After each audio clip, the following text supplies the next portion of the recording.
రోజు రోజుకి దిగజారిపోయి వీళ్ళు రాస్తున్నటువంటి వార్తలు. అప్పుడు కూడా అంతే, ఆ లిక్కర్కి తప్పుడు కేసు ఒకటి పెట్టారు, లిక్కర్లో కుంభకోణం జరిగిపోయిందని.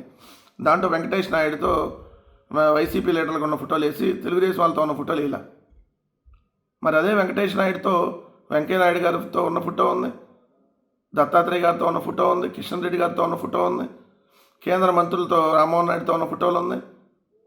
మరి లిక్కర్ కేసులో వెంకటేష్ నాయుడుతో రామ్మోహన్ నాయుడు ఎందుకు పెట్టలే హెడ్డింగ్? మరి ఆ ఫోటోలన్నీ ఉంటే వాళ్ళ బంధం బాగా దృఢంగా ఉన్నట్టే కదా మీ దృష్టిలో. మరి వెంకటేష్ నాయుడుతో సంబంధాల గురించి అప్పుడు ఎందుకు రాయాలా? మీకు ఎంతవరకు అవసరమైనా అంతవరకు ప్రతిరోజు ఒక్కటి కదా అల్లాలి. ఇది క్లియర్గా అర్థమవుతా ఉంది. అలానే మీరు చూస్తే ఇక్కడ ఎంత దారుణంగా వీళ్ళు ఫోటోలు వేసేసి ఇదిగోండి గాఢానుబంధానికి ఇంతకంటే రుజువులు ఏమన్నా కావాలా? చంద్రబాబు నాయుడు గారితో అనేక మంది దొంగల ఫోటోలు దిగి ఉన్నారు. దొంగలు ఇప్పుడు మరి అన్నిటి చంద్రబాబు నాయుడు గారితో ఓ రేపిక్స్ ఫోటో దిగితే ఆ రేప్కి చంద్రబాబు నాయుడు గారికి సంబంధం ఉంటుందా? అయినా రెండోది, దీనికి సంబంధించి వైఎస్ఆర్ కాంగ్రెస్ పార్టీ ప్రభుత్వ హయాంలో ఎటువంటి కల్తీ నెయ్యి కలవలేదని క్లియర్.